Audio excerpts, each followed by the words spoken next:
Obrolan terakhir Danu dan Yosef sebelum lapor mayat Subang.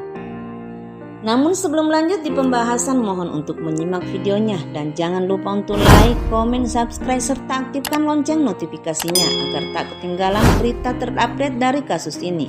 Kalau sudah, mari kita simak. Terungkap obrolan terakhir keponakan Tuti yakni Danu yang masuk ke dalam rumah dalam momen penemuan jasad Tuti dan Amalia di dalam bagasi mobil Toyota Alphard. Obrolan terakhir antara Danu dan Yosef terjadi detik-detik mereka akan melapor polisi terkait penemuan jasad Tuti dan Amalia. Hingga saat ini polisi masih berusaha mengungkap siapa sebenarnya dalang di balik tewasnya Tuti dan Amalia. Kedua jasad yang merupakan ibu dan anak itu tewas secara keji. Pengerucutan saksi demi menemukan pelaku juga sudah mulai dilakukan oleh polisi. Terbaru, saudara Tuti yang merupakan ibu dari Danu pun mengungkap detik-detik peristiwa pelaporan polisi. Polisi memang menyebut tak menemukan kerusakan pada pintu maupun jendela rumah Tuti. Itulah yang membuat Danu sebagai orang yang memegang akses kunci rumah, keduanya juga turut dicurigai. Diketahui yang memiliki akses masuk rumah antara lain Tuti, Amel, Yosef, Yoris, dan keponakan Tuti, Danu.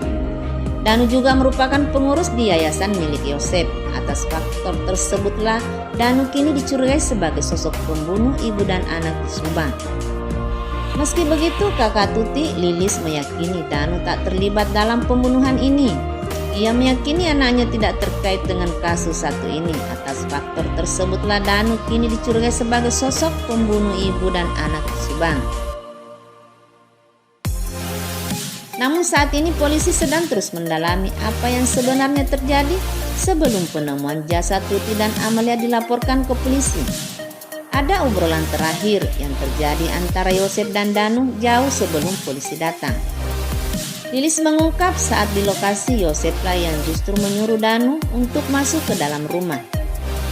Masalah Danu itu sebetulnya sebelum ada polisi disuruh masuk oleh Yosef, kata Lilis dikutip tribunjatim.com.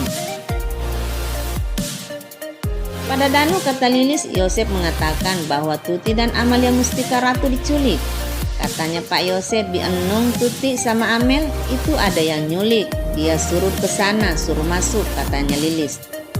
Rupanya Yosef disebutkan sempat menyuruh Danu masuk ke dalam rumah dan mengecek. Namun menurut Lilis tak ada yang dilakukan Danu saat di dalam rumah.